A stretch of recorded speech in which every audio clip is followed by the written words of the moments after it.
Epístola de Paulo aos Gálatas.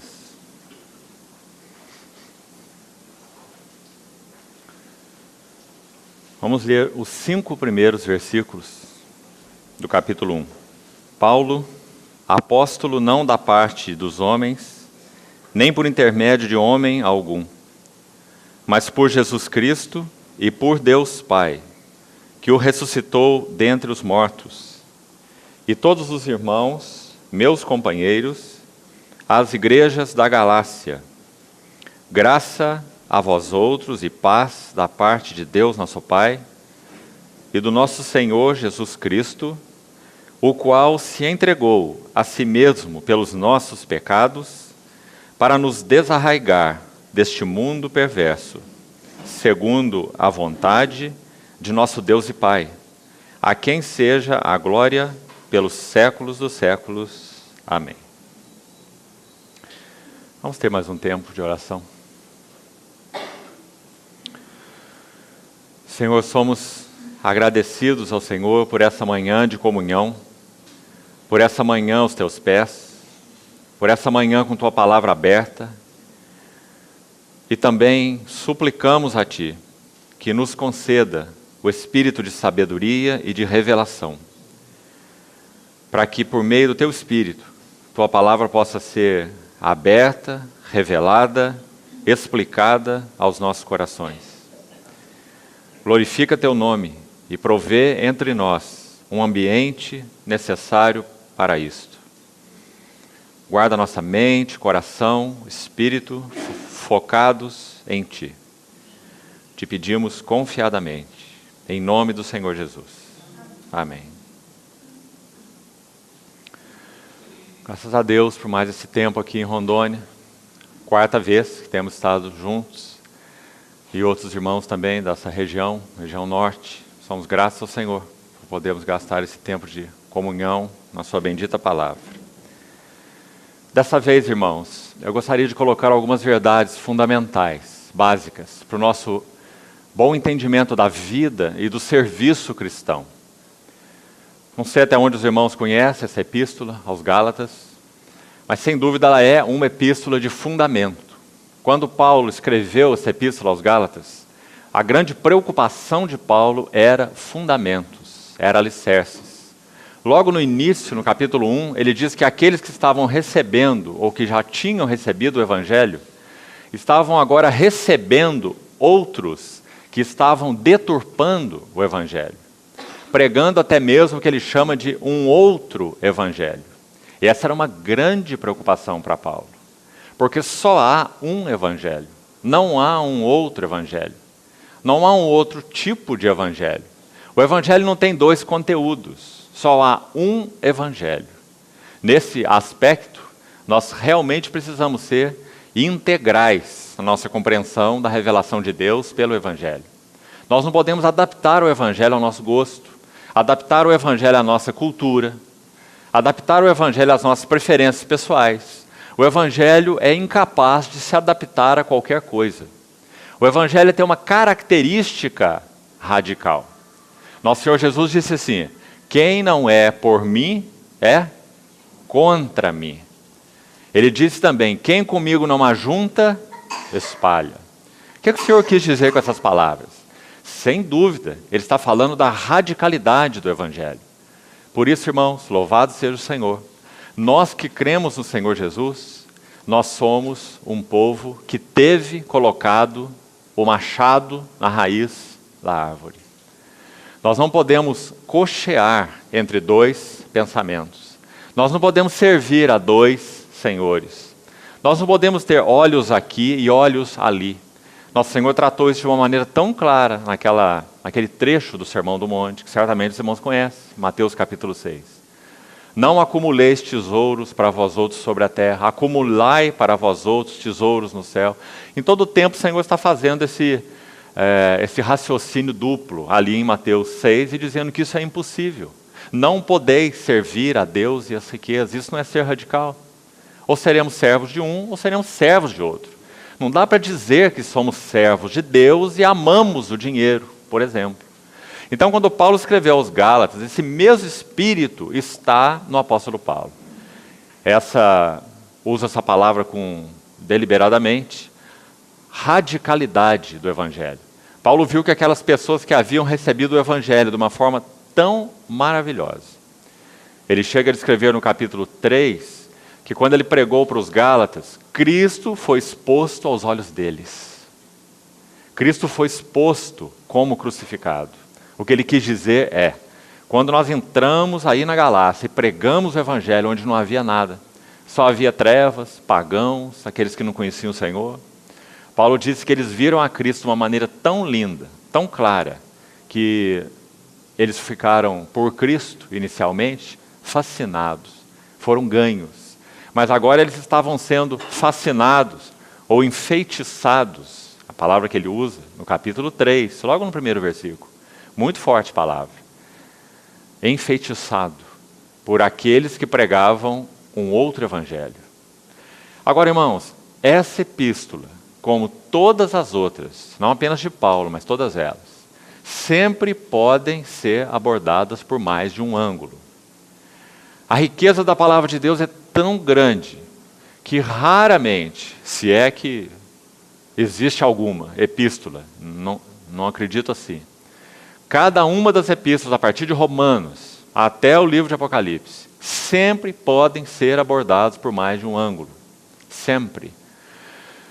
Nós vamos, com a ajuda do Senhor, nesses 3 tempos que teremos juntos, iniciando agora, abordar essa epístola possivelmente por 2 ângulos. Um dos ângulos já vamos expor nessa manhã. E ver, então, entender um pouco por que nós estamos dizendo que essa é uma epístola de fundamentos. Nós podemos olhar essa epístola, por esse primeiro ângulo, através de 3 grandes palavras. Eu sugeriria aos irmãos, então, que colocassem sua atenção aí, aqueles que gostam de fazer suas anotações, para o seu estudo e meditação particular posterior. Essa epístola é lindamente dividida em 3 sessões, com ênfase em 3 palavras que são absolutas no que concerne a nossa visão do Evangelho. São absolutas no que concerne ao nosso bom entendimento da vida cristã e também do serviço cristão. Os 3 primeiros capítulos terão como ênfase a verdade da graça. Nós sabemos que o próprio Evangelho, por um aspecto, é o Evangelho da graça. Ele também é o Evangelho do reino, ele também é o Evangelho da glória, mas ele também é o Evangelho da graça. Graça é uma palavra que resume o que é o Evangelho. Nosso Senhor Jesus, quando se revelou, João diz que ele era cheio de graça e de verdade. Então, 3 capítulos, a metade da epístola, é gasta em torno dessa verdade da graça. E nós precisamos, então, entrar um pouco nela, embora, claro, nós não teremos em 3 sessões tempo de sermos exaustivos em nada. Nós teremos que passar aí panoramicamente, mas nós cremos que o Senhor usará esse tempo de comunhão para então abrir um pouco mais nossos olhos nessas verdades tão importantes. Então, graça é a primeira ênfase, primeira palavra. 3 capítulos, vamos ver, focando graça. Depois é uma segunda palavra tão importante quanto, e é a palavra liberdade. Embora precisa, como tantas outras, ser compreendida muito bem. Muitas vezes nós festejamos a liberdade que temos em Cristo de uma maneira inadequada. E essa liberdade nos conduz a um outro tipo de escravidão. Em particular, a escravidão a nós mesmos. A nossos desejos, não é? As nossas sensualidades, um cativeiro ao eu. Porque não compreendemos qual é o sentido da liberdade que nós temos em Cristo. O que essa liberdade fez conosco? O que ela opera em nós? Nós somos livres não apenas de quê, mas somos livres para quê? Então essa palavra liberdade é central na nossa compreensão do Evangelho, da vida cristã, do serviço cristão, do relacionamento uns com os outros. Nós temos toda a liberdade em Cristo. Mas sabe o que diz Romanos 14? O mesmo Paulo escrevendo aos Romanos? Que a nossa liberdade total que temos em Cristo é limitada. E sabe o que limita a nossa liberdade? Segundo Romanos 14, amor. Nós deixamos de fazer o que temos liberdade de fazer tantas vezes no Senhor, espiritualmente falando, por causa do amor. se nós de alguma maneira possamos colocar um escândalo, um tropeço ao nosso irmão. Nós não levantamos a bandeira da liberdade, nós levantamos a bandeira do amor. E o amor restringe, limita a nossa liberdade, sem que nós tenhamos um senso que nós estamos pagando um preço caro por isso. Porque a liberdade não é a bandeira. A liberdade é limitada, governada pelo amor. Mas é claro que essa palavra liberdade, a verdade da liberdade, é extremamente importante, não só nessa epístola aos Gálatas, mas também na epístola aos Romanos e em outros escritos de Paulo. Então essa seria a segunda palavra.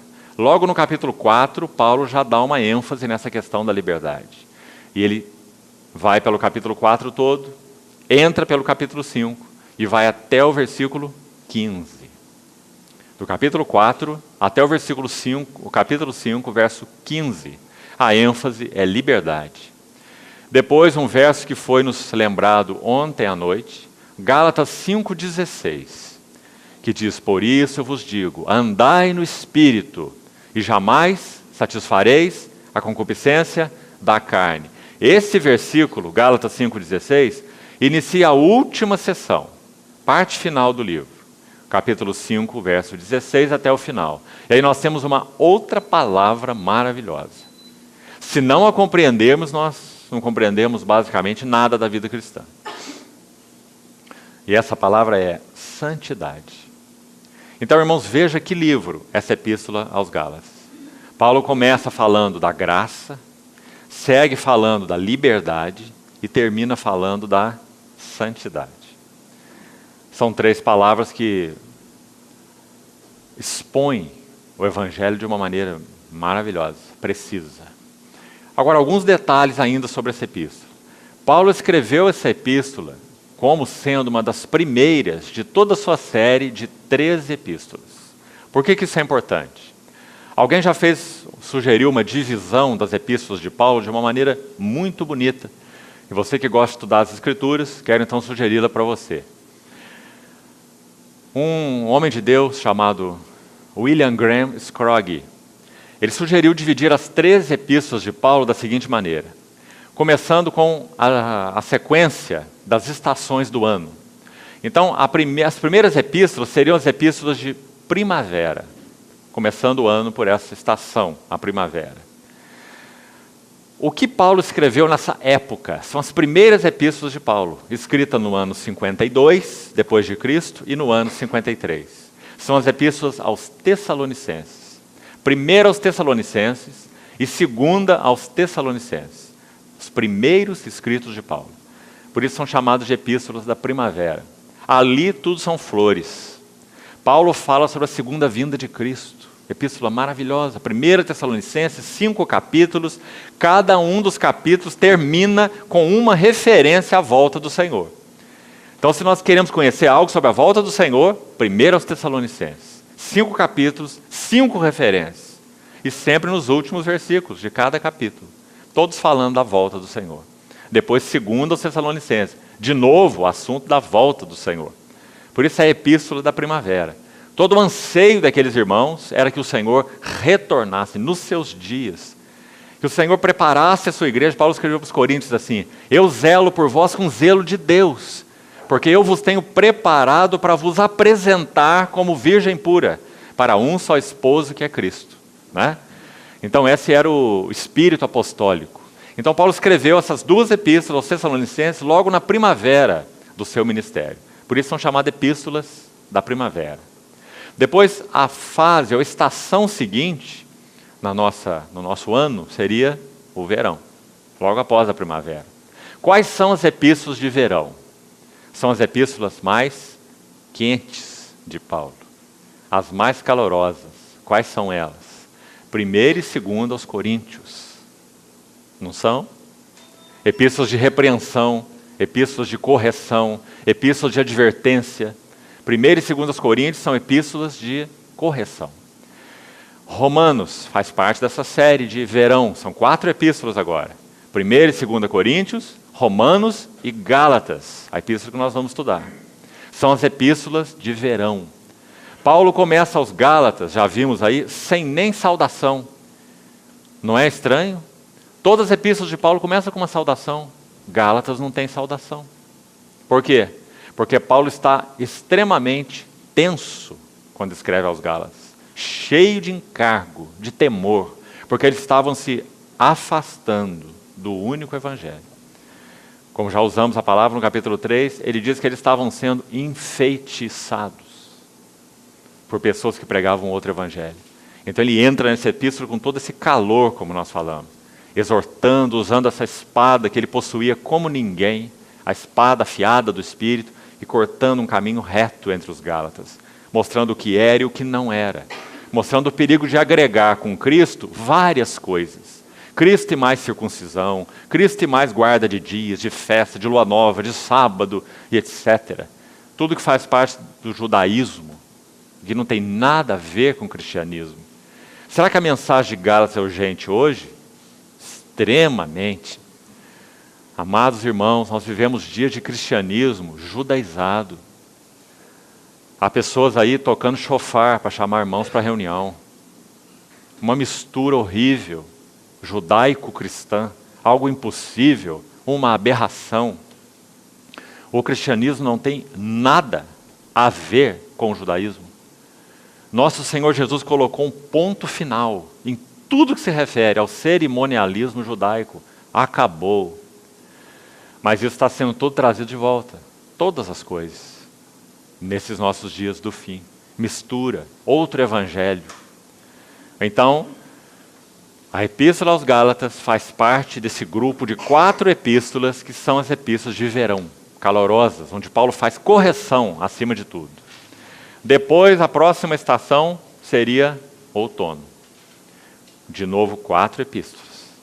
Outono, estação de fruto, muito fruto. Então, quando nós lemos Efésios, Filipenses, Colossenses e Filemon, mais 4 epístolas de Paulo. O que nós temos nela? Só fruto. São as chamadas epístolas mais altas em revelação. Em particular, dessas 4, Efésios e Colossenses. Efésios falando da glória do corpo de Cristo e Colossenses falando da glória do cabeça deste corpo. Efésios e Colossenses. Então são epístolas de fruto. E veja, Paulo está preso. Quando que Paulo frutificou da maneira mais linda em sua vida? Dentro da prisão. Não é precioso, irmãos? O Senhor ousou lançar em cadeia um dos seus maiores embaixadores, Paulo. E dali ele escreveu essas epístolas lindas. Depois nós chegamos na última estação, e é o inverno. 3 epístolas agora. 2 no primeiro grupo, 4 no segundo, 4 no terceiro e 3 no quarto. Ao todo são 13 epístolas. E no último grupo de inverno, quais são as epístolas que faltam agora? 1 Timóteo, Tito e 2 Timóteo. Você lembra que Paulo faz menção, inclusive, do inverno em 2 Timóteo? Que interessante. Ele escreve para Timóteo dizendo assim, Timóteo, vem depressa ter comigo antes do inverno. E era um inverno literal mesmo. Paulo iria passar um inverno numa masmorra romana. Sabe o que a história nos fala dela? Uma masmorra fétida, gelada, com ratos circulando à vontade, por todos os lados. Ali Paulo terminou seus dias. E ele não tinha nada em sua posse, senão aquilo que ele tinha esquecido nas suas viagens, em alguma cidade específica. Então ele diz para Timóteo, traz minha capa, traz os meus livros, e especialmente os pergaminhos. Irmãos, esse homem que virou o mundo de cabeça para baixo com o Evangelho, sabe o que ele tinha no seu bolso, quando ele morreu? Uma capa, uns livros e uns pergaminhos. Porque ele seguiu fielmente o Senhor. Ele nunca pregou um evangelho chamado da prosperidade. Mas ele seguiu fielmente o Senhor e conhecia o que era o evangelho. Então ele diz para Timóteo, venha antes do inverno e traga-se minha capa e meus livros. Então essas 3 últimas epístolas são as epístolas de inverno, quando Paulo já está tão maduro.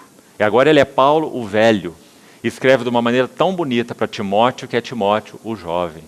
Tinha tanto para aprender, tantas batalhas para lutar.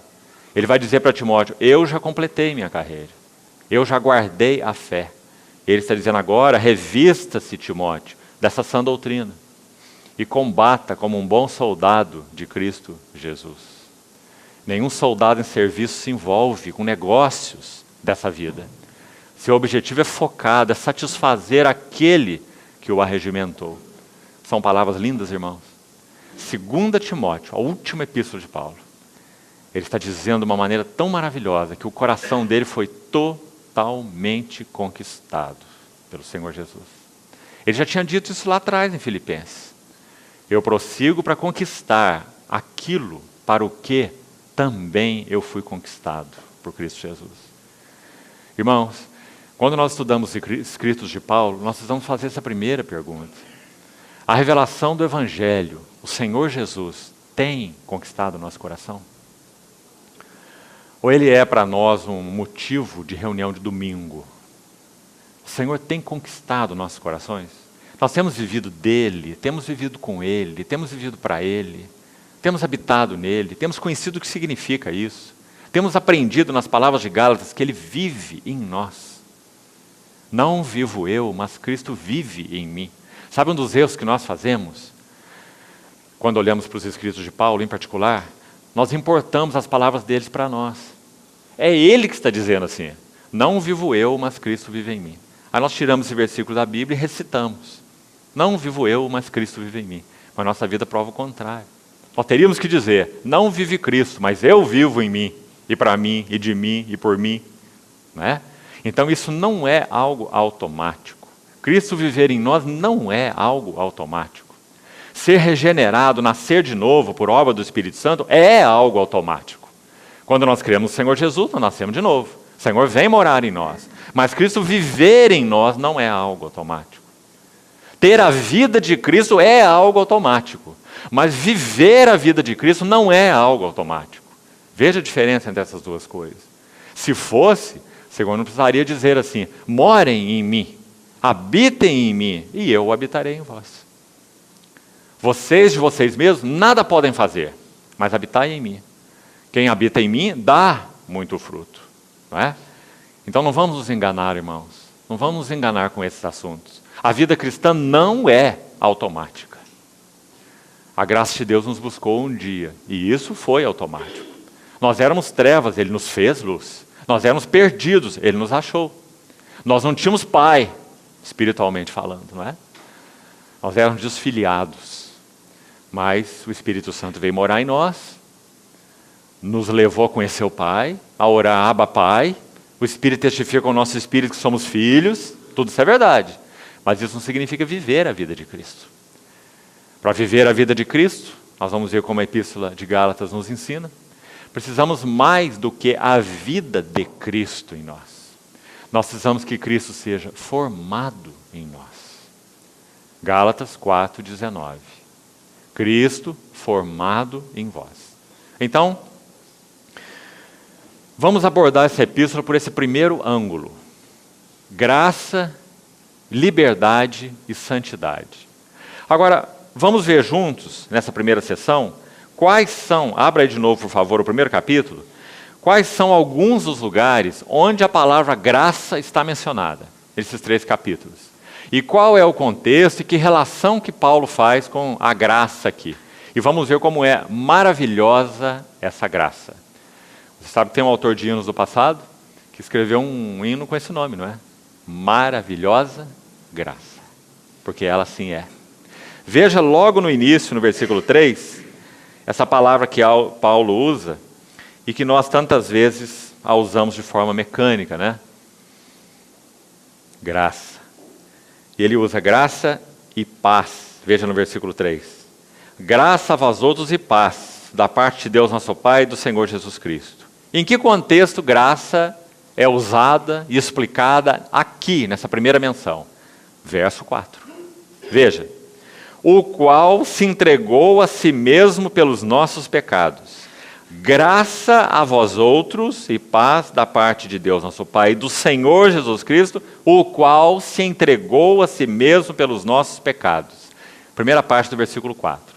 Vamos falar rapidamente sobre ela e com a ajuda do Senhor vamos apreciar isso juntos. Você já percebeu que Paulo usa a palavra entregou nos seus escritos de uma maneira especial, se referindo ao Senhor Jesus? Me permito citar 2 exemplos para isso ficar claro. Olhe o último versículo do capítulo 4 de Romanos. Romanos 4, 25. Olha como ele termina. É o grande capítulo sobre a justificação, quando Paulo fala de Abraão, que foi justificado pela fé, um lindo capítulo, e diz que essa mesma justiça será imputada àqueles que creem no Senhor Jesus, né? E ele termina o capítulo 4 de Romanos dizendo assim, que Jesus se entregou, o qual se entregou. Olha essa palavra, entregou. Ele se entregou como oferta por nós, como propiciação, não é? Foi entregue por causa das nossas transgressões. Não é isso que ele diz aí? E ressuscitou por causa da nossa justificação. Queria que você observasse a palavra entregou. Ela não é banal. Quando Paulo usa a palavra entregou, é uma palavra cheia de significado. Por exemplo, Jesus disse assim, ninguém tira a minha vida. Eu espontaneamente a dou. Isso significa entregar. Ninguém colocou as mãos nele e o levou preso, a não ser quando ele permitiu. Não é? Quantos pegaram em pedras para atirar nele, em momentos específicos de sua vida? Sabe o que os evangelistas registram? E ele passou pelo meio deles e retirou-se. Quando aquela escolta de soldados veio prendê-lo, mesmo no Getsemane, você lembra o que aconteceu? O Sinédrio manda uma escolta de soldados, que quadro mais lindo, irmãos, do nosso Senhor. E eles se aproximam dele para prendê-lo, com ordem daquelas autoridades. Ele era um homem comum, eles não conheciam, não é? Então, o Senhor Jesus se adianta aos seus discípulos, veja que maravilhoso, porque ele é o bom pastor, e o bom pastor dá a vida pelas suas ovelhas. Então, quando aquela escolta veio, o grupo estava ali, no Getsemane, então nosso Senhor Jesus se adianta para proteger as suas ovelhas. E pergunta assim a eles, a quem buscais? E eles respondem, a Jesus o Nazareno. E ele diz, eu sou. Eu sou. E quando ele diz eu sou, lembra que o Senhor disse a Moisés? Eu sou o que eu sou. E ali estava ele mesmo, o Deus eterno, encarnado, o Senhor Jesus. Quando ele diz eu sou, João diz assim, e os guardas recuaram e caíram por terra. Ele nem tocou neles, ele só disse eu sou. E por que João registra isso deliberadamente? Para que fique claro, ninguém tira a minha vida. Eu espontaneamente a dou. Então, quando Paulo usa essa palavra entregou, ela está carregada desse sentido maravilhoso, né? O qual foi entregue pelas nossas transgressões e ressuscitou para a nossa justificação. Um outro uso para você apreciar, Efésios 5. Efésios 5, 1 e 2. Diz assim, sede, pois, imitadores de Deus como filhos amados e andai em amor, assim como Cristo nos amou e se entregou. Aí está a palavra de novo. Efésios 5, 2. Ele nos amou e se entregou como sacrifício e oferta a Deus em aroma suave. E aqui de novo nós estamos vendo, mais uma vez, Gálatas 1, 4. O qual se entregou. Louvado seja o Senhor. Isso é uma primeira pincelada sobre a graça que nós temos aqui. Sabe o que é a graça? Cristo se entregou. Ninguém tirou sua vida. Romanos 8, Paulo diz assim, Deus nos deu o seu próprio Filho, Ele não o poupou. Então Ele não nos dará com Ele graciosamente. Olha a palavra aí de novo, graça.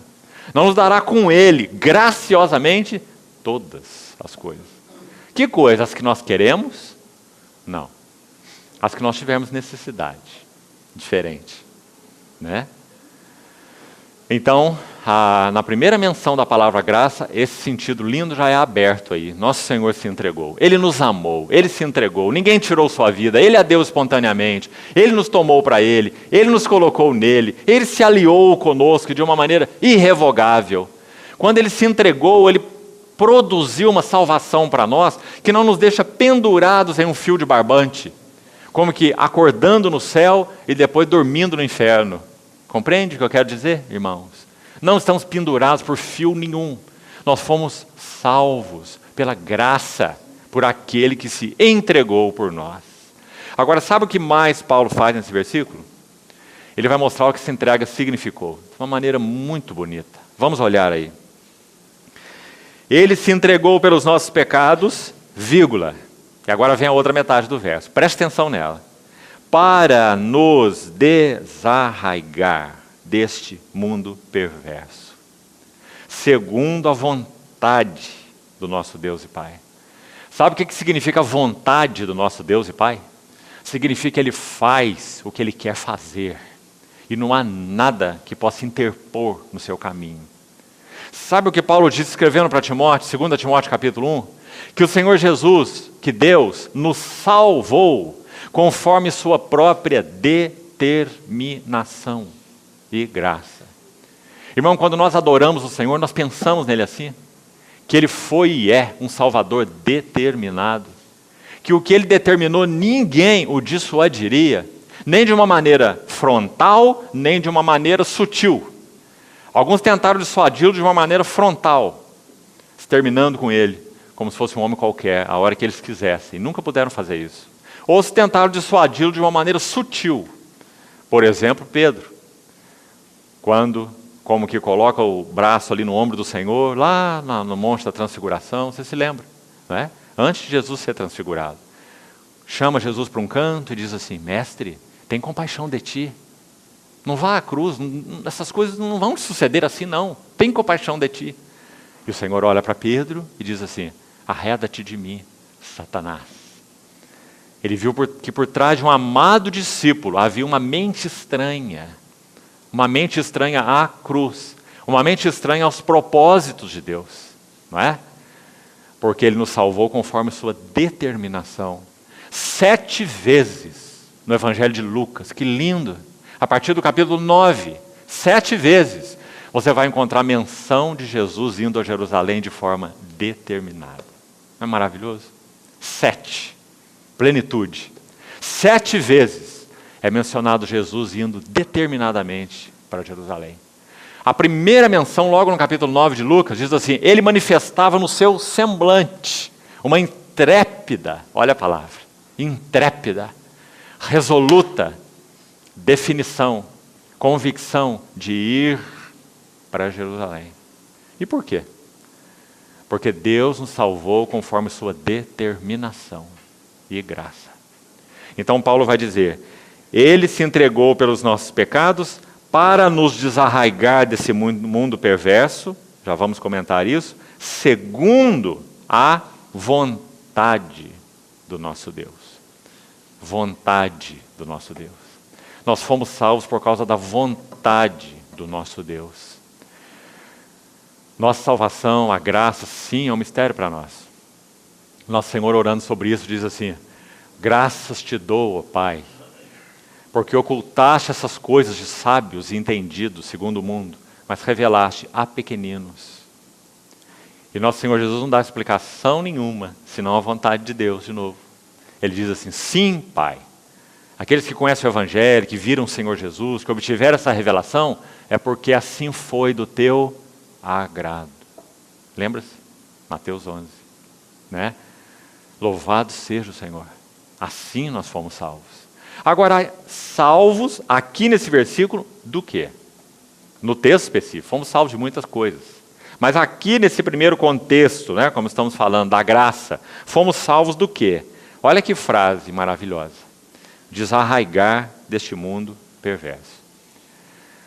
E aí, para podermos avançar, vamos olhar uma figura da Bíblia. Talvez seja a maneira mais bonita de entendermos o sentido de desarraigar deste mundo perverso. Povo de Deus saindo do Egito, passando pelo mar, entrando no deserto. Muito claro para nós, na tipologia bíblica, que o Egito é uma figura do mundo. Faraó é uma figura do maligno. O que João diz? Porque o mundo jaz no maligno. Então ali estava o Egito e Faraó, o mundo e o maligno. Quando o povo de Deus celebrou a Páscoa, o sangue foi aspergido ainda dentro do Egito, passado nas portas, saíram naquela noite mesmo, aprontados para aquela jornada, e passaram o Mar Vermelho. O que aconteceu? As hostes de Faraó perseguiram o povo. O que o Novo Testamento tem para nos dizer isso? Efésios 6 diz assim: nossa luta não é contra carne e sangue, mas contra principados e potestades, contra as hostes espirituais do mal nas regiões celestes. Você vê a figura clara? Então aquelas hostes de Faraó perseguiram o povo. Hostes espirituais do mal, na linguagem do Novo Testamento. Quando o povo de Deus passou pelo mar, o mar é aberto, Coríntios 10 vai interpretar. Vai dizer assim: todos estiveram debaixo da nuvem e todos passaram pelo mar e foram batizados. Veja que lindo. Paulo está interpretando o Velho Testamento como um fariseu que ele era. Conhecia tantas essas figuras, mas agora tudo vem à luz para ele, né? Então ele diz: eles passaram pelo mar e foram batizados em nome de Moisés, ou com respeito a Moisés. Que interessante. O Senhor Jesus não tinha se revelado ainda, né? Então eles foram batizados em nome de Moisés. E o que aconteceu com aquelas hostes? Todas aquelas hostes pereceram naquele mar. Isso é o que significa desarraigar deste mundo perverso. Significa que quando Deus nos colocou em Cristo, preste atenção, nós não estamos mais em um ambiente do mundo e nem estamos mais debaixo do juízo do mundo. Nem estamos mais no ambiente do mundo e nem no juízo do mundo. Irmãos, temos compreendido isso em nossa vida cristã? O que é não estar mais no ambiente do mundo? É que nós agora podemos morar em outro, podemos respirar outra atmosfera, podemos viver de Cristo, porque Cristo vive em nós. Podemos morar nele e ele morar em nós. É uma outra atmosfera. Podemos beber das suas águas, conhecer sua palavra, ter comunhão com ele pelo seu Espírito.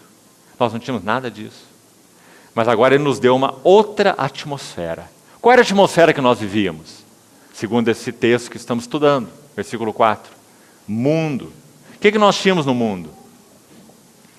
Em primeiro lugar, João vai dizer que o mundo tem um príncipe. Segundo João, o mundo é um sistema ordenado, organizado e que tem um cabeça, o inimigo. E ele tem muitos tentáculos. Nós vivíamos nesse ambiente. Nós achávamos que éramos livres e éramos escravos. Nós achávamos que poderíamos fazer a nossa vontade, mas nós fazíamos era a vontade de outro.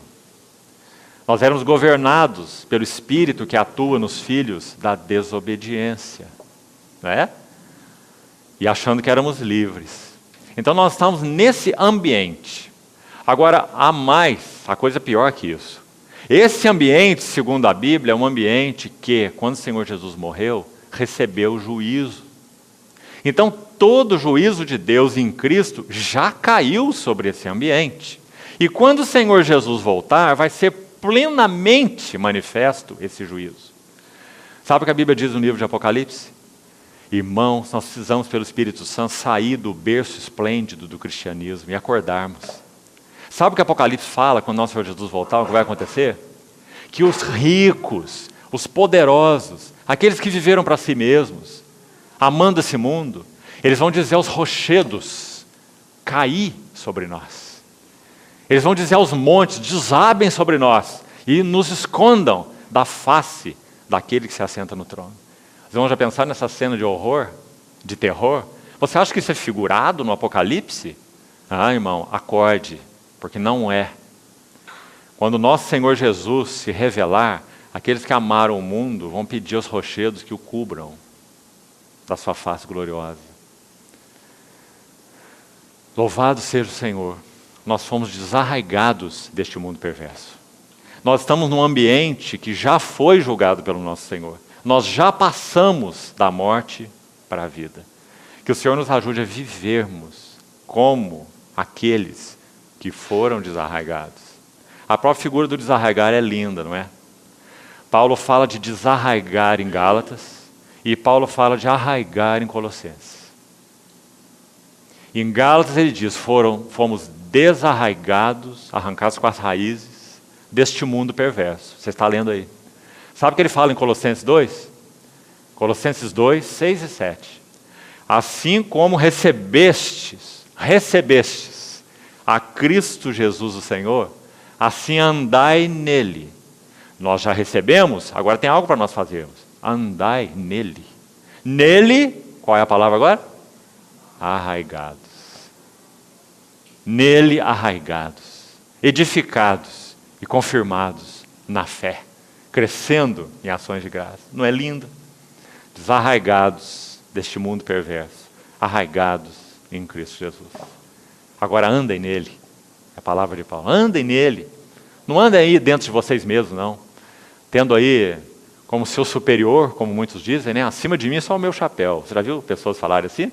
Acima de mim só o meu chapéu. Né?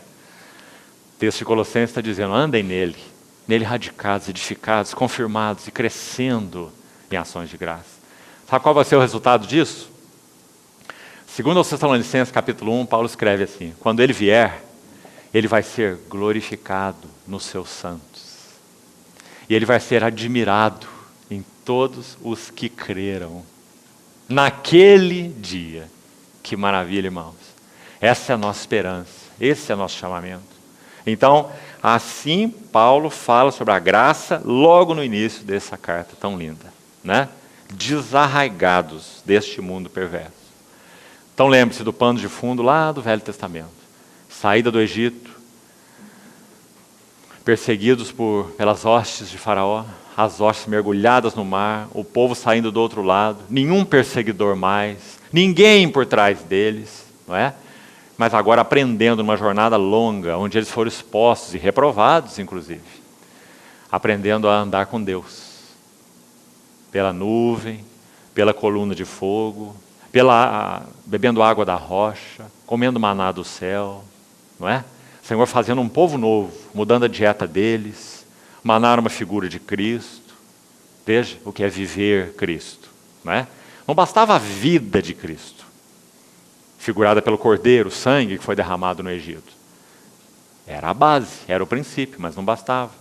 Precisava do viver Cristo, ou seja, o maná, dia a dia comendo dele, sendo desintoxicados do Egito, com seus alhos, pepinos, carnes, melões, como diz lá, e aprendendo a comer esse maná, vivendo de Cristo, né? Então, primeira menção da graça.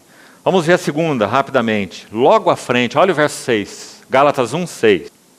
Admira-me, espanta-me, horroriza-me, palavra forte, que estejais passando tão depressa daquele que vos chamou na graça de Cristo. Está vendo como a ênfase é graça? Para um outro evangelho, o qual não é outro, senão que há alguns que vos perturbam e querem perverter o evangelho de Cristo.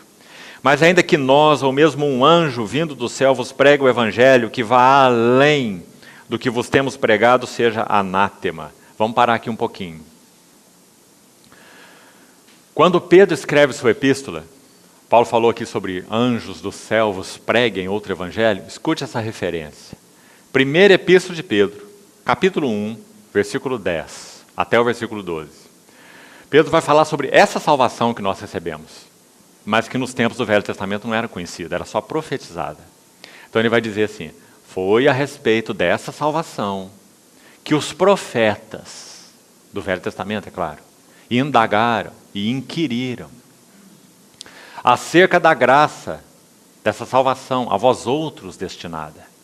Aí é dito assim, a eles, aos profetas lá do Velho Testamento, antes de Cristo, a eles foi revelado que não para si mesmos, mas para vós outros, eles profetizavam acerca daquelas coisas, as quais foram reveladas agora a vocês pelo Espírito Santo enviado do céu. Agora ele termina dizendo assim, essas pessoas vos pregaram o Evangelho pelo Espírito Santo enviado do céu, e o Evangelho contém coisas que anjos anelam perscrutar.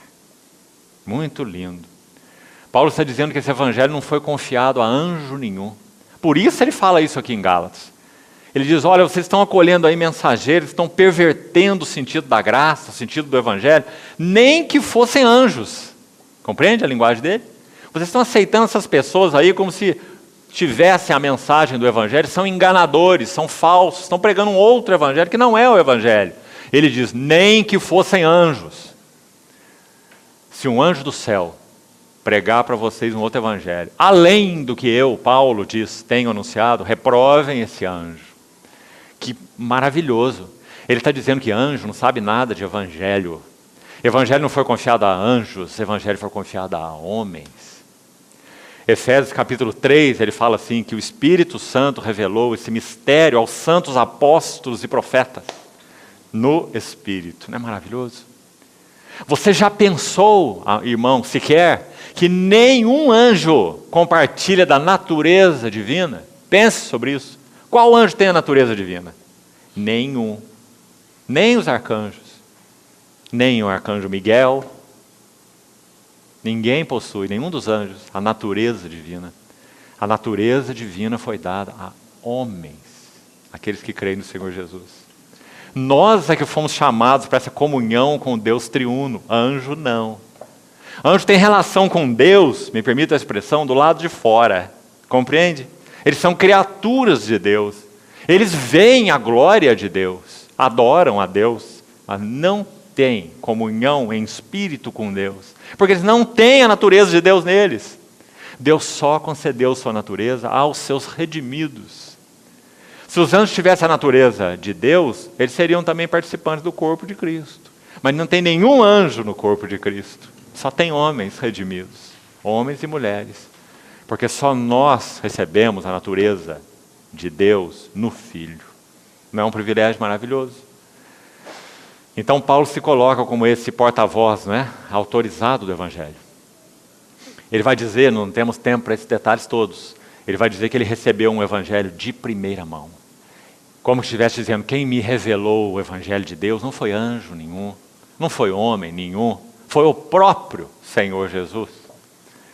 Aquele que me separou, palavras estão logo à frente aí no capítulo 1, depois do verso 10 em diante. Aquele que me separou antes de eu nascer. E aprouve a ele, ou seja, foi do agrado dele, eu escolhi persegui-lo. Não é o que ele diz? Eu escolhi matar os seus, ignorante, blasfemo, perseguidor da igreja. É assim que ele refere a ele mesmo. Ele diz, mas ele me separou antes de eu nascer, e aprouve a ele revelar o seu Filho em mim, para que eu pregasse entre os gentios. Graça, graça, graça. Essa é a ênfase desse capítulo. Então, seguindo, veja no versículo 15, um pouquinho mais sobre esse verso que nós estamos citando, já agora. Olha o verso 15. Quando, porém, é o que me separou antes de eu nascer, as determinações de Deus, os conselhos eternos. Salmo 139 é tão lindo nesse sentido, não é, irmão? Irmão, quem que pode ter qualquer problema psicológico se realmente conhece bem o Salmo 139? Não tem ninguém. Você conhece bem o Salmo 139? Antes que uma palavra me chegou à língua, tu já conhece todas. Tu me cerca por trás e por diante, e sobre mim põe a tua mão. Nós vivemos tão inseguros, tão desesperados, tão ansiosos, inquietos, preocupados. A palavra do Senhor usa lá em Mateus 6, não é? Mas olha o que esse salmo diz. Tu me cercas por trás, cercas por diante, e sobre mim pões a tua mão. Uma caixinha, não é? A mão por trás, a mão pela frente, a mão por cima. Maravilhoso. Aí ele vai dizer assim, se eu disser, as trevas me encobrirão, e a luz ao redor de mim se fará à noite. A salmista fala assim, para ti, as trevas não são trevas. Se eu tomar a minha cama e dizer, eu vou tomar as asas da alvorada, e vou colocar a minha cama lá no profundo abismo, ainda lá me haverá de guiar a tua mão, e a tua destra me susterá. Tu conheceste a minha substância ainda informe, ou informação, no ventre da minha mãe. E no teu livro estavam escritos todos os meus dias. Todos escritos e determinados quando nenhum deles havia ainda. Quão maravilhosos para mim são teus pensamentos. Não é? Aí ele termina aquele salmo de uma maneira que é a única para se terminar. Ele vai dizer, sonda-me, ó Deus, conhece meu coração. Prova-me, conhece meus pensamentos. Vê se há em mim algum caminho mau. Guia-me pelo caminho eterno. Isso é graça. Graça. Ó irmão, o Senhor nos ajude a viver nesse ambiente da graça. Ao que me separou antes de eu nascer. E aprove a Ele revelar seu Filho em mim. Isso não é verdade só para Paulo. Isso é verdade para cada um de nós. Ele também nos separou antes de nós nascermos.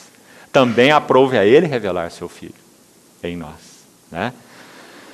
Aí ele vai dizer, E me chamou, olha o verso 15. Me chamou pela sua graça. Chamou pela sua graça. Nós estamos vendo aqui a terceira menção de graça já nesse primeiro capítulo. Porque a ênfase é graça, nos 3 primeiros capítulos. E aqui a graça está relacionada com o quê nesse versículo? Chamamento. Não é evidente? Me chamou por sua graça. Graça que chama. Sabe como os irmãos do passado chamavam essa graça que chama? Eles chamavam de graça eficaz. Me lembro que numa outra ocasião, creio que aqui mesmo entre os irmãos, nós citamos uma pequena frase de um desses irmãos do passado, que conheceu muito bem a beleza da graça, o ambiente da graça, Jonathan Edwards. Ele definiu essa graça que chama, essa graça eficaz, assim. Vou repetir mais uma vez, escute bem. Ele disse assim: na graça eficaz, nós não somos meramente passivos. Na graça eficaz, nós não somos meramente passivos. E nem Deus faz uma parte e nós fazemos o restante. Mas Deus faz tudo e nós fazemos tudo. Pois é isso mesmo que Ele produz, nossas obras.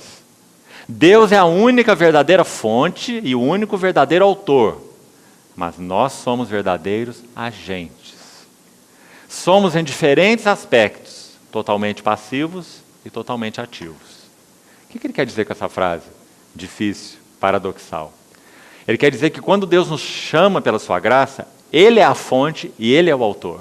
Mas nós não somos bonequinhos que são regidos simplesmente como marionetes.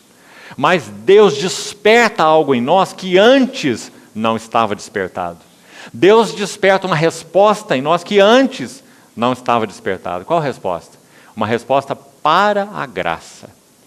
Então Deus, quando revela a graça para nós em Cristo, Ele não nos manipula, Ele nos atrai. Ele busca a resposta em nós e encontra essa resposta em nós, porque a sua graça é eficaz. Então, irmãos, Paulo une nessa terceira menção no versículo 5, a graça a esse chamamento. Ele me chamou por sua graça. Sabe como ele escreve aos Coríntios? Um verso também que, sem dúvida, toca-nos profundamente. 1 Coríntios 1, 26. Ele fala assim: irmãos, reparai no vosso chamamento. Reparai na vossa vocação. Não foram chamados muitos nobres. Não foram chamados muitos poderosos. Mas o Senhor escolheu as coisas fracas do mundo. Somos nós, né?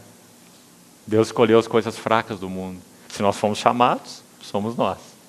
Deus escolheu as coisas desprezíveis do mundo. Somos nós. Deus escolheu as que não são. Somos nós. Deus escolheu as coisas loucas. Boa maneira de nos definirmos. Nós e nós mesmos, loucos. Né? Vivendo conforme queríamos, a nossa maneira, achávamos que nós éramos os melhores. Né? Justos. Justiças próprias.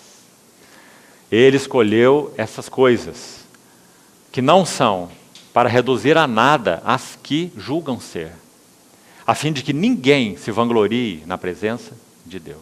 Esse é o chamamento de Deus. Paulo faz menção a ele aqui, nesse versículo 15. Graça que chama. Depois ele segue ainda, versículo 16, do capítulo 2. Ele diz assim: sabendo, contudo, Gálatas 2,16, que o homem não é justificado por obras da lei, e sim mediante a fé em Jesus Cristo. Também nós temos crido em Jesus Cristo para que fôssemos justificados pela fé em Cristo e não por obras da lei, visto que por obras da lei ninguém será justificado. Por que Paulo está preocupado com isso? Porque aqueles que já tinham recebido Cristo estavam retornando a obras da lei. Irmãos, hoje não é diferente. Das maneiras mais sutis, as grossas, nós já citamos algumas aqui. Né? Voltar até mesmo a cerimonialismo, buscando alguma coisa da parte de Deus. Mas vamos para as formas mais sutis. Todas as vezes que nós queremos barganhar algo com Deus, nós estamos em obras da lei. Todas as vezes que nós queremos fazer uma coisa para Deus, para receber outra de Deus, nós estamos em obra da lei. Todas as vezes que nós vamos orar, olhamos para nós mesmos e entendemos que nós não estamos em condições, porque nós não fizemos isso, não fizemos aquilo outro, nós estamos nas obras da lei. Porque nós só temos acesso a Deus por causa do precioso sangue do Senhor Jesus. Não é pelo que fizemos ou pelo que não fizemos. Só pelo precioso sangue. Mas é claro, todas as vezes que lançamos mão deste acesso pelo precioso sangue, se há em nós algo não resolvido, não tratado, pecaminoso, que ofende o Espírito, será revelado. Mas isso não impede o nosso acesso. Muito pelo contrário. Nós levamos ao Senhor Jesus aquilo que o Espírito Santo nos convenceu. E se confessarmos os nossos pecados, Ele é fiel e justo para nos perdoar os pecados e nos purificar de toda justiça. Onde nós encontramos isso? No ambiente da aceitação. Não é? Então, irmãos, há formas muito sutis dessas obras da lei em nós. Isso nos leva a uma ansiedade, a um desespero, a uma inquietação, a falta de paz em nossa vida cristã que não tem tamanho. Porque nós não estamos compreendendo exatamente o que é a graça, exatamente o que é o derramar do sangue, exatamente o que foi o rasgar do véu. Ao invés de correr para Cristo com os nossos pecados, nós corremos de Cristo com os nossos pecados. Porque nós não compreendemos a graça. Não é? A graça não é leviana, a graça não é panos quentes na cabeça, a graça julga o pecado, porque o Senhor Jesus é cheio de graça e de verdade. Esse par anda junto, não é? Mas nunca verdade sem graça, e nunca graça sem verdade. Não é? Então, que ambiente maravilhoso esse. Então, Paulo estava assim, tenso. Suas palavras são agudas, desesperadas, podemos até ousar dizer, com esses que estavam fazendo uma bagunça com esse evangelho precioso, puro, misturando com tantas coisas. Né? Aí, versículo 19, um versículo já citado, muito conhecido nosso, ele vai dizer no final do verso 19, Gálatas 2, eu estou crucificado com Cristo. Agora veja, é Paulo dizendo, cuidado, irmão, para você não ficar como um papagaio dizendo isso. Isso tem que ser uma experiência, uma realidade, um ambiente, uma revelação em nossas vidas. Não é? Em Cristo é verdade. Em Cristo todos nós estamos crucificados. Ou precisamos nos crucificar ainda? Claro que não. Quando Cristo morreu, nós morremos. Romanos 6 ensina tão claro. Quando Cristo foi sepultado, nós fomos sepultados com Ele na morte pelo batismo. Quando Cristo ressuscitou, nós ressuscitamos com Ele. Efésios capítulo 2 também diz. Quando Ele se assentou nos lugares celestiais, nós estamos assentados com Ele nos lugares celestiais. Muito claro. Mas tudo isso é objetivo. Será que você entende, irmão? Tudo isso foi feito em Jesus Cristo. Agora precisa ser realizado em nós. Não basta que seja verdade apenas em Jesus, tem que ser verdade em nós. E para ser verdade em nós, o que é necessário? O que é necessário? Revelação do Espírito Santo. O que o Espírito Santo vai fazer dentro de nós, quando ele foi derramado? Trazer tudo que é de Cristo e aplicar a nós. O Espírito Santo é o aplicador, é o realizador, é o tradutor das verdades que são em Cristo para dentro de nós. Por isso ele veio morar. Será que está claro isso para nós? Ele é o Espírito da realidade. Não foi assim que o Senhor o chamou? Ele vos guiará a toda realidade, verdade. Ele vos ensinará todas as coisas. Ele é o Espírito de sabedoria e revelação. Não é precioso? Então, irmão, quanta mornidão, quanta apatia existe em nossa vida cristã, porque nós ficamos apenas com esse aspecto da verdade. Eu estou em Jesus, eu estou salvo, eu estou livre da ira vindoura, eu estou livre da condenação. Amém, isso é verdade. Mas e agora? E a qualidade de vida que temos vivido? Cristo vive em nós, Cristo está sendo formado em nós, nossa mente é a mente de Cristo? Ou nós somos cristãos com mente velha? O que mais existe é cristão com mente velha. Porque cristãos não deveriam ter mentes velhas. Cristãos não deveriam ter mentes impuras. Cristãos não deveriam ter mentes ansiosas, inquietas, preocupadas, inseguras. Não deveriam. Mas por que tem? Porque aquilo que é verdade em Cristo não está sendo verdade em nós. Não é? Por quê? O tradutor já mora em nós. O Espírito da verdade. Então o que nos falta? Andai no Espírito. Permanecei em mim, e eu permanecerei em vós. Aprendemos a viver nesse ambiente, irmãos. Foi o que a graça abriu para nós. O Evangelho não é um conjunto de doutrinas, irmãos. Não é um compêndio de teologia. É uma pessoa. Uma pessoa tal que nos convidou para morar nela. Mora em mim e eu morarei em vocês. Como um ramo na videira. Onde nós temos morado? Que ar nós temos respirado? Então ele vai dizer, estou crucificado com Cristo, logo, já não sou eu quem vive, mas Cristo vive em mim. Observe esse e esse viver que agora eu tenho na carne. Ele tem, será que nós temos também? Será que isso é verdade para nós? Para ele era. Esse viver que eu tenho na carne, eu vivo pela fé do Filho de Deus, que me amou e a si mesmo olha a palavrinha que nós já estudamos lá no início, entregou. Olha que linda ela é. Vê como ela é específica? Ele se entregou por mim. E o que ele diz no 21? Olha com atenção. Não anulo a graça. Quarta vez que a graça é mencionada. Estamos vendo, né? E agora, a graça aqui está em que contexto? Você viu que cada menção tem um contexto próprio e que vai nos ensinar uma verdade específica. A graça aqui, no verso 21, Gálatas 2, 21, é a graça de viver da fé do Filho de Deus. Não é maravilhoso? A graça de viver pela fé do Filho de Deus. Essa graça nos foi dada. Agora, irmão, vamos fazer uma pergunta.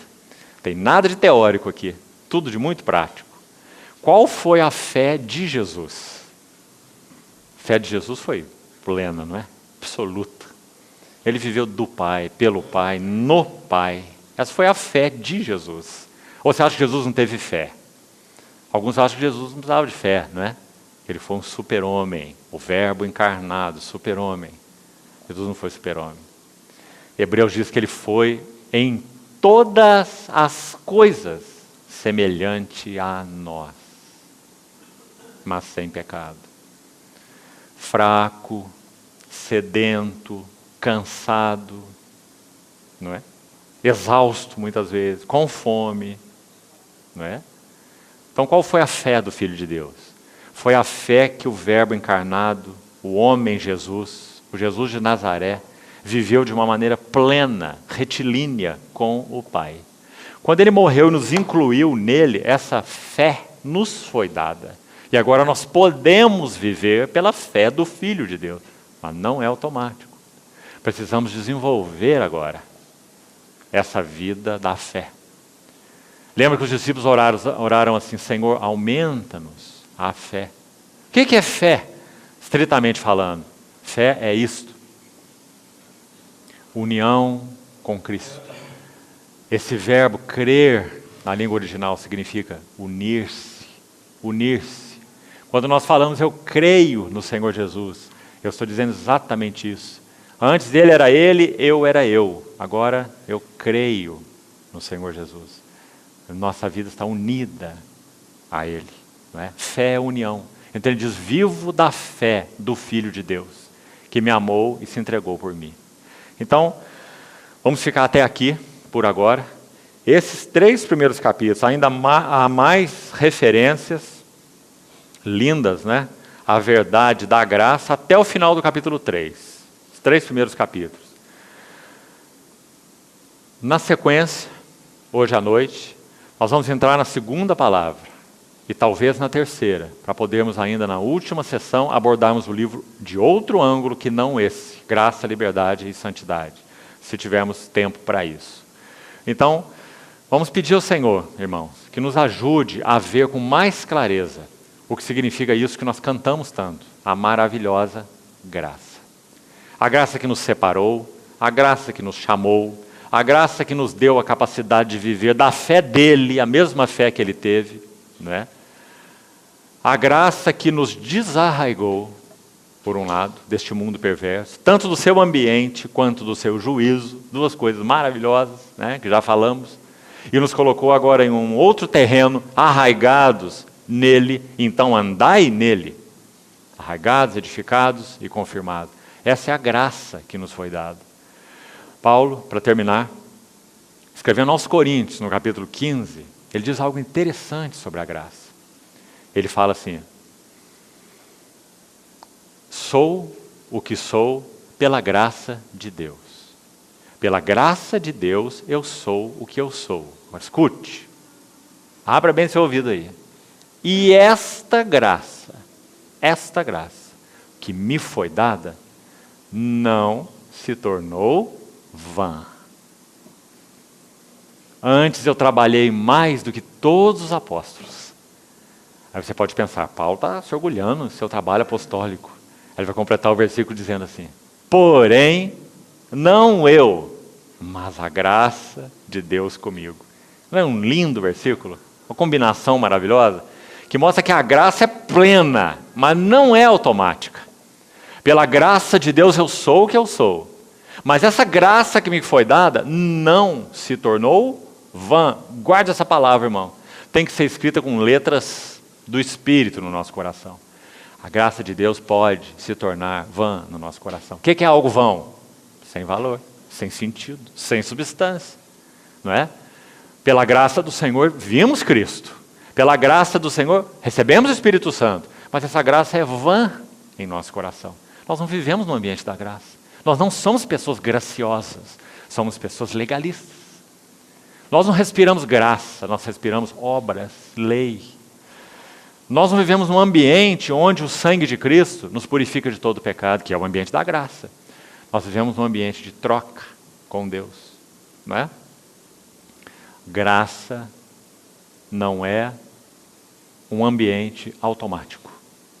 Graça precisa ser experimentada, desenvolvida, habitar naquele que é a graça. Então a sua graça não se tornou vã. E por que não se tornou vã na vida de Paulo? O que ele fez? Ele vai dizer: trabalhei mais do que todos os apóstolos. Porém não eu, mas a graça. Graça que supre, graça que habilita. Faça uma diferençazinha aqui. Assim terminamos. Escute, faça uma diferença. Graça não nos foi revelada por causa do pecado. Porque graça significa provisão. Nós precisaríamos de graça mesmo que não pecássemos. Simplesmente por sermos criaturas. Graça é provisão. Porque nós pecamos, então a graça também proveu para os nossos pecados. Compreendeu? A graça proveu pelos nossos pecados pelo derramamento do precioso sangue do Senhor Jesus. Mas a graça não provê só isso. A graça provê suprimento que não tem a ver com pecado. Paulo fala assim: eu tive uma experiência na Ásia que eu me desesperei da própria vida. 2 Coríntios capítulo 1, se você quiser conferir. Ela foi tão violenta que nós nos desesperamos da própria vida. Isso é pecado? Paulo tinha pecado? Não. Paulo estava trabalhando e pregando o evangelho. E passou por uma tribulação. Olha a palavra que ele usa. Não quero que ignoreis a natureza da tribulação que nos sobreveio na Ásia. Nos desesperamos da própria vida. Que suprimento ele encontrou? Graça. Não é para pecado, para fraqueza, para tribulação, para pressão. Não é? Então isso é graça, graça. Nós precisaríamos da graça de Deus, mesmo que não tivesse pecado. Viver na graça, crescer na graça, ser supridos pela graça e conhecer essa abundante graça. Então louvado seja o Senhor, irmãos. Nós já estamos nesse ambiente. Vamos respirá-lo. Vamos respirá-lo profundamente. Eu vim para que tenhas vida, e vida em abundância. Não é? Então, quando ele começa esse livro de Gálatas, ele tem que começar por aí, porque ali estavam irmãos nossos, que já tinham visto o Senhor Jesus, desviando-se da graça. Pedro também, quando termina a epístola dele, da mesma maneira, a mesma graça. Esta é a genuína graça, porque tem uma graça aí anunciada, não é a genuína. Esta é a genuína graça de Deus, nela estai firmes. Pedro termina assim sua epístola. Você vê? Então, por um lado, vamos olhar aqui a beleza da graça em Cristo que nos foi dada. Por outro lado, vamos olhar aqui, precisamos viver no ambiente da graça, onde nós vamos encontrar toda essa provisão. Seja para pecado, se é o caso, seja para fraquezas. Para nós sermos aquilo que nós nunca conseguiremos ser sem a graça. Nunca vamos ser mansos sem a graça, nunca vamos ser bom marido sem a graça, nunca vamos ser verdadeiros sem a graça, nunca vamos ser nada sem a graça. Mas a graça já nos foi dada. Então vamos respirar a graça. Vamos viver no ambiente da graça. Vamos comer, beber da graça. Porque a graça nos foi dada. A lei foi dada por Moisés, mas a graça e a verdade vieram por meio de Jesus Cristo. Lei foi dada, mas graça veio. Porque a lei é exterior, ela é dada, mas a graça vem, porque a graça é uma pessoa. Louvado seja o Senhor. Vamos orar antes de concluirmos.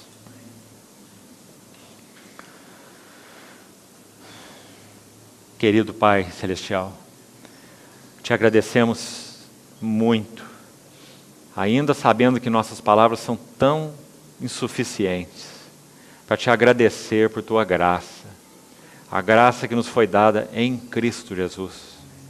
Senhor, nós te pedimos que nos ajude a viver no ambiente da graça. Ah, Senhor, nós somos nada em nós mesmos, tu és tudo em ti mesmo. Oh, obrigado, porque o Senhor quis combinar a tua plenitude com o nosso vazio, o teu tudo com o nosso nada. Bendito é teu nome. Ajuda-nos, Senhor. Queremos viver de ti, em ti, para ti e contigo. Vem nos corrigir, Senhor, nossa visão, nossa conduta, nosso entendimento. Ganha nosso coração, conquista-nos, Senhor, amarra-nos a ti. Em particular nesses dias que antecedem tua vinda gloriosa. Ah, Senhor, prepara-nos. Ah, Senhor, desarraiga-nos na nossa experiência desse mundo perverso. Arraiga-nos em ti. Queremos viver, andar em ti, Senhor. Ajuda-nos, Senhor. Socorre-nos em nossa debilidade. Entregamos-nos a ti mais uma vez, Senhor. Continua nos explicando tua palavra. Traduz, ó bendito Espírito Santo, traduz esses ensinos à nossa vida e à nossa experiência. Em nome de Jesus Cristo oramos. Amém, Senhor.